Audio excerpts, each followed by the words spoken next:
Hi friends, எல்லாருக்கும் ஒரு மாலை வணக்கம். மாதம் 21ஆம் தேதி செவ்வாய்க்கிழமை இன்று இரவு திடீர் நாடகம். நம்மளுடைய உமா மகேஸ்வரி நாடக மன்றம் பார்த்தீங்கன்னா நம்ம மாங்கால் குட்ரோட் பக்கத்தில் மாத்தூர் அப்படிங்கிற ஊர். இன்றைக்கி மதியமாக பிடிச்சோம். உமா மகேஸ்வரி நாடகம் நேற்று கேன்சல் ஆகிடுச்சு. அதனால் இன்றைக்கி ஒரு நாடகம் வந்தது, அது போட்டாச்சு. அப்புறம் இன்றைக்கி பதிவு உங்களுக்காக சீக்கிரமாக எடுத்து போட்டதுனால 2 கம்பெனி மிஸ் பண்ணிவிட்டேன். அதையும் இப்போ சொல்கிறேன். நம்ம லாவண்யா நாடக மன்றம் பார்த்திங்கன்னா சோளிங்கர் பக்கத்தில் பந்திக்குப்பம் அப்படிங்கிற ஊரில் நாடகம். நம்ம ஏகாத்தம்மன் நாடக மன்றம் பார்த்திங்கன்னா செங்கல்பட்டு பக்கத்தில் மானாம்பதி அப்படிங்கிற ஊரில் நாடகம். இன்றைக்கி நிறைய டீமுங்களுக்கு நாடகம் இருக்குது. நாடகம் இல்லாத டீமே இல்லைன்னு சொல்லலாம். அந்த மாதிரி எல்லாருக்குமே நாடகம் இருக்குது. நாடகம் இல்லாத ஒரு டீமுக்கும் திடீர் நாடகம் பிடிச்சாச்சு.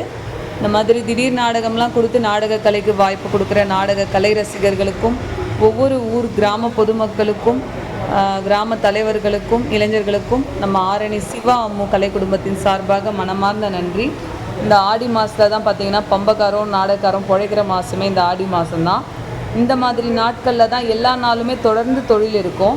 இந்த மாதிரி நாளில் திடீர் நாடகம் என்னைக்காச்சும் நின்றுடும். அந்த மாதிரி டைம்லேயும் எங்களுக்கு வாய்ப்பு கொடுத்து எங்களுக்கு தினந்தோறும் தொழில் கொடுக்குற எல்லாருக்குமே நன்றி. எப்போவுமே உங்களுடைய ஆதரவு எங்களுக்கு இருக்கணும். நாளைக்கும் சீக்கிரமாக பதிவு போட்டுடுறேன். என்றும் அன்புடன் உங்கள் ஆரணி வி சிவா அம்மு பார்த்திபன் நாடக அமைப்பாளர். வாழ்க தமிழ், வளர்க நாடக கலை. நன்றி, வணக்கம்.